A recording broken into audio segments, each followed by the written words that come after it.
ഒരു മിസൈൽ പരീക്ഷണം ലോകരാജ്യങ്ങളെ മുഴുവൻ ആശങ്കയിലാക്കിയിരിക്കുകയാണ്.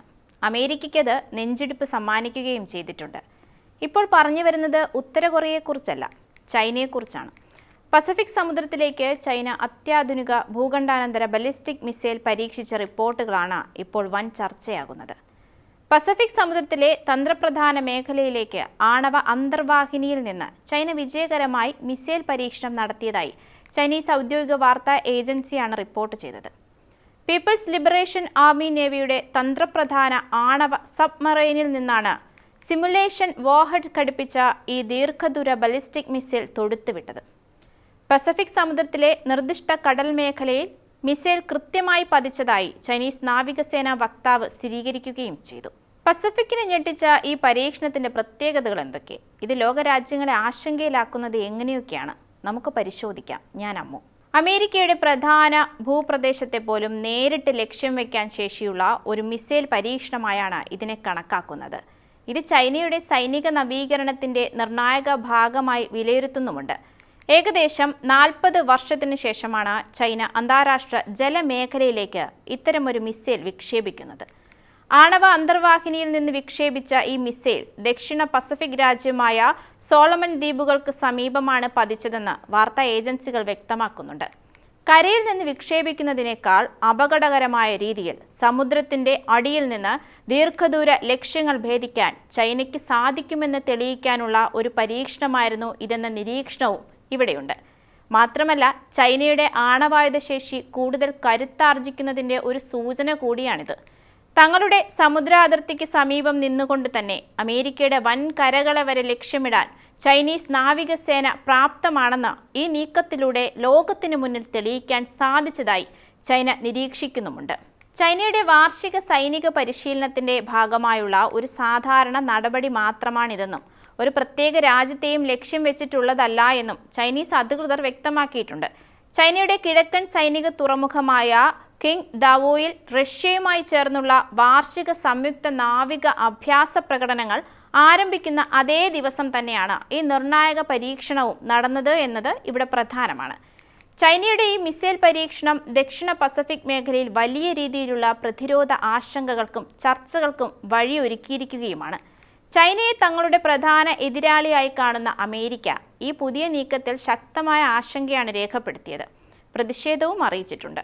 ലോകരാജ്യങ്ങൾ ആണവ വ്യാപനം തടയാൻ പരിശ്രമിക്കുമ്പോൾ ചൈന അതിന് വിരുദ്ധമായ കാര്യങ്ങളാണ് ചെയ്യുന്നതെന്ന് US സ്റ്റേറ്റ് ഡിപ്പാർട്ട്മെന്റ് വക്താവ് ടോമി പിഗോട്ട് ആരോപിച്ചു. ഓസ്ട്രേലിയയും ജപ്പാനും ഈ പരീക്ഷണത്തെ വിമർശിച്ചുകൊണ്ട് രംഗത്തെത്തി. പരീക്ഷണത്തെക്കുറിച്ച് ചൈന മുൻകൂട്ടി അറിയിച്ചിരുന്നു എന്ന് ഓസ്ട്രേലിയൻ വിദേശകാര്യമന്ത്രി സ്ഥിരീകരിച്ചു എങ്കിലും ചൈനയുടെ ഈ നടപടി പസഫിക് മേഖലയുടെ സ്ഥിരതയെ തകർക്കുന്നതാണെന്ന് അവർ കുറ്റപ്പെടുത്തി. ചൈനയുടെ ഭാഗത്തു നിന്നുണ്ടാകുന്ന ദ്രുതഗതിയിലുള്ള സൈനിക വിന്യാസവും സുതാര്യത ഇല്ലായ്മയും മേഖലയിലെ മറ്റ് രാജ്യങ്ങളിൽ വലിയ ആശങ്ക ഉണ്ടാക്കുന്നുണ്ട് എന്നും പ്രതികരണമുണ്ട്. പ്രത്യേക സാമ്പത്തിക മേഖലയ്ക്കുള്ളിൽ ചൈനീസ് റോക്കറ്റിന്റെ അവശിഷ്ടങ്ങൾ പതിക്കാൻ സാധ്യതയുണ്ടെന്ന് മുൻകൂട്ടി മുന്നറിയിപ്പ് ലഭിച്ചിരുന്നുവെന്ന് ജപ്പാൻ ഭരണകൂടവും അറിയിച്ചു. ചൈനീസ് സൈന്യത്തിന്റെ വർദ്ധിച്ചു വരുന്ന ഇത്തരം ആധിപത്യ പ്രവർത്തനങ്ങളിൽ ജപ്പാൻ തങ്ങളുടെ കടുത്ത ആശങ്ക ചൈനയെ നേരിട്ട് അറിയിക്കുകയും ചെയ്തു. ന്യൂസിലൻഡ് ഉൾപ്പെടെയുള്ള രാജ്യങ്ങൾക്കും വിക്ഷേപണത്തിന് 2 മണിക്കൂർ മുൻപ് വിവരം ലഭിച്ചിരുന്നതായി റിപ്പോർട്ടുകളുണ്ട്. ചൈനയുടെ ഈ നടപടി ഒട്ടും സ്വാഗതാർഹമല്ല എന്നും പസഫിക് സമുദ്രത്തെ ചൈന മിസൈൽ പരീക്ഷണശാലയാക്കി മാറ്റുന്നതിൽ അയൽ രാജ്യങ്ങൾക്ക് എന്ന പോലെ ന്യൂസിലാൻഡിനും കടുത്ത വിയോജിപ്പുണ്ടെന്നും വിദേശകാര്യമന്ത്രി ഔദ്യോഗിക പ്രസ്താവനയിലൂടെ അറിയിച്ചു. പാപ്പുവ ന്യൂഗിനിയ ഉൾപ്പെടെയുള്ള മറ്റ് പസഫിക് രാജ്യങ്ങൾക്കും ചൈനീസ് നയതന്ത്രജ്ഞർ പരീക്ഷണത്തെക്കുറിച്ച് മുൻകൂട്ടി സൂചന നൽകിയിരുന്നു. എന്നാൽ ഈ പ്രതിഷേധമൊക്കെ നടക്കുമ്പോൾ ചൈനയുടെ സഖ്യകക്ഷിയായ റഷ്യ ഈ നീക്കത്തെ പിന്തുണച്ചാണ് രംഗത്തെത്തിയത്. മിസൈൽ പരീക്ഷണം നടത്തുന്നത് ഒരു രാജ്യത്തിന്റെ പരമാധികാരമാണെന്നും ചൈന ആരെയും ഭീഷണിപ്പെടുത്തിയിട്ടില്ല എന്നുമാണ് റഷ്യയുടെ നിലപാട്. നേരത്തെ 2024 സെപ്റ്റംബറിലും ചൈനയുടെ റോക്കറ്റ് ഫോഴ്സ് ഫ്രഞ്ച് പോളിനേഷ്യയ്ക്ക് സമീപം കടലിലേക്ക് ഡെമി വാർഹെഡ് ഘടിപ്പിച്ച ഡോങ്ഫെങ് 31 മിസൈൽ പരീക്ഷിച്ചിരുന്നു.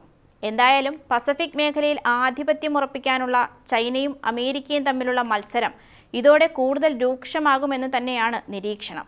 ആണവായുധങ്ങളുടെ എണ്ണം അതിവേഗം വർദ്ധിപ്പിക്കുകയും എന്നാൽ അവയെക്കുറിച്ചുള്ള ചർച്ചകളിൽ നിന്ന് ഒഴിഞ്ഞുമാറുകയും ചെയ്യുന്ന ചൈനയുടെ രീതി ആഗോള സുരക്ഷയ്ക്ക് തന്നെ ഭീഷണി ആണെന്നാണ് അമേരിക്കയുടെ നിലപാട്.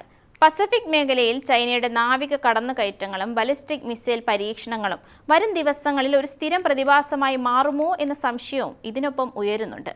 അതിനിടെ മ്യാൻമറിന്റെ അതിർത്തിയോട് ചേർന്നുള്ള യൂനാൻ പ്രവിശ്യയിൽ ചൈന ഒരു large phased array radar commission ചെയ്ത വാർത്ത പുറത്തുവന്നത് ഇന്ത്യക്ക് ആവശ്യത്തിന് ആശങ്ക നൽകിയിരുന്നു.